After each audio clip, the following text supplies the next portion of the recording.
All right, time constant and frequency response curve. This is all relating to amplifiers and the signal transferring to our study. So we've talked about the time constant once before, but it's still kind of a vague idea of what we need it for. Uh, the time constant is a demonstration of how a signal responds to our filters and amplifier settings. When the signal is sent, does it just stay elevated there in a straight line, or does it hit a peak and then fall down slowly? It depends on what your equipment does. So let's go over the circuit here.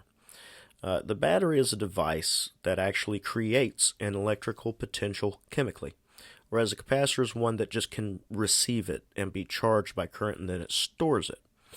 So we've got two kinds of energy, potential and kinetic. Potential, like in a battery capacitor, is there and ready to use, but is just sitting there.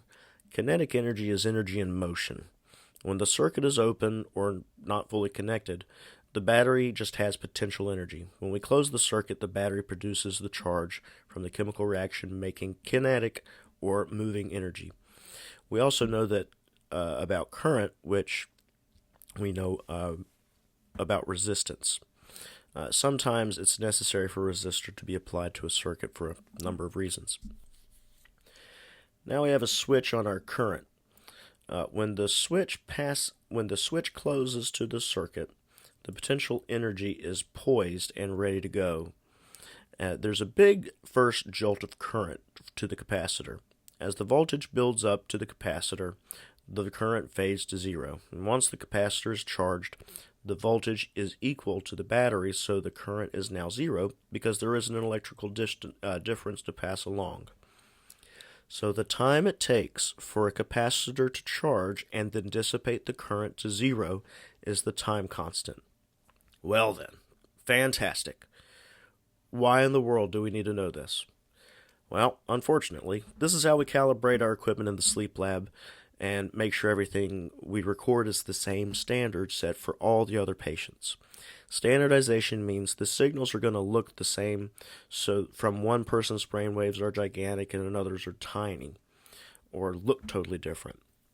This sets up everything so that the actual voltages coming across can accurately be measured and displayed. Because time is a big part of the equation when it comes to brainwaves, we have to have voltage and time, and the time it takes a capacitor to charge and equal the voltage of a battery is the time constant we use to ensure standardization. This is what a time constant curve looks like, and it's what a lot of instrument calibration traces look like. When the switch is closed from the battery to the capacitor, the voltage deflects all the way up, and then it starts to attenuate until it's all the way down to equal voltage between the battery and the capacitor. For further standardization's sake, we only calculate the time it takes to reach 63% upwards deflection to 37% downwards deflection. We do this because of the logarithmic nature of electricity and a specific figure called Euler's number, which goes a lot further than my understanding. As far as I'm concerned, if you remember the time constant is 63% of the initial rise in voltage to the 37% decay point, I will be ecstatic. Everything else surrounding time constant is for your own personal benefit, and I hope you're able to show it off to someone. Hey, if you're in an interview and electricity comes up and you understand the depths of some of these concepts, you can get a job in a hot second. I mean, you already can, but labs are always searching for smart techs who can do more than just run a study. And if you show you have those skills, you can get more money. Here's what different filters do to different capacitors. Whenever the 37% line is crossed, Whenever the 37% line is crossed, is the time constant dependent on the decay, downward trend of the signal. Let's talk filters. There's a lot of frequencies everywhere, and we want only a few of them. So let's say we hook up a wire to a patient that we get just whatever signal is there. Let's also pretend that we scrub the patient really well and all of our equipment is set up, but we don't have any filter settings. So we get this giant nasty signal. It just looks like a big blue blob. So now let's get some filters and get rid of the excess frequencies we don't want. And I'm explaining this in a way that I can, in an art way, sort of. So just get the concept. All right, we've set a low frequency filter. And what that means is we are setting a point that the frequency under are not allowed into the signal. So I've got this right about 0.3. So if we set a low frequency to filter to 0.3, most of the frequencies under 0.3 hertz are attenuated.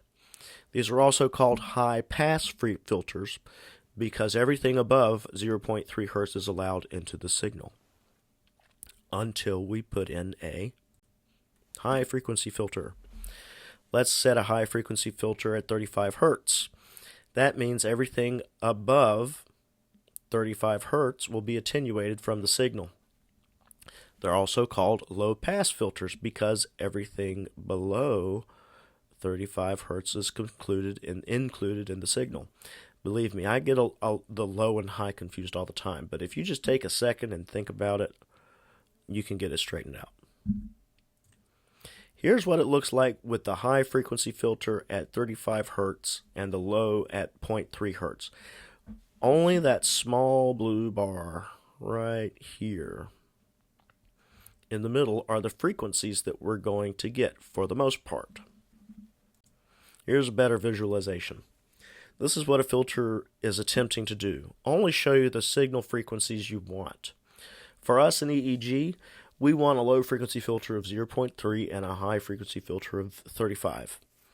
That would be pretty simple if it worked that way, but it's not quite. This is a more accurate depiction of how filters work. The difference between this diagram and the previous diagrams is we're assuming a filter will act upon all voltages, which is just not how it works. If a voltage is strong enough, the signal will show through. Therefore, filters will only get rid of most unwanted frequencies. Filters not perfect, and like I said, they don't get rid of all the unwanted signals. They act upon more of a curve than a hard cutoff. The amount of attenuation of unwanted signals depends on the sleep equipment manufacturer, although most have a 30% attenuation at the cutoff frequency, and that cutoff frequency is what you enter in as the low frequency filter or the high frequency filter. The amount of attenuation or how much of a frequency is taken out of the signal depends on how close the frequencies are to the cutoff point. Let's say we have a low frequency filter at 5 hertz, so that in a perfect world everything above 5 hertz is in the signal is excluded. Above is in the signal, everything below is excluded.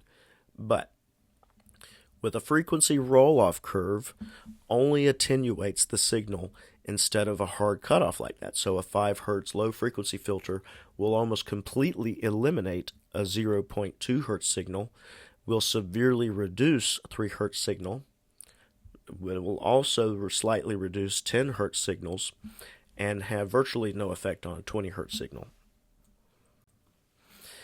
This is the true frequency response curve diagram. I have trouble understanding it myself, but we do have the low frequency filter bands and the high frequency filter bands, and we have percentage of amplitude that it's supposed to attenuate. And here's just what I've highlighted because that's usually what we're going for, but like I said, that's pretty tough to understand. But you might see something like this. They're not going to ask you necessarily what it is, but it is a filter response curve. I don't think I would spend too much time on it, but there it is. It's a nice graph, and it's just showing how much the frequencies are attenuated. All right, that's enough of that gobbledygook. That's a lot of information about electricity that we don't necessarily use in everyday life. That's why it's tough for me to explain it sometimes, but I understand it enough to a point that I can generally get through it. However, the depth of that knowledge makes me understand the basics even better. I hope the same goes for you. And I think we've got one more for this one. See you at that time.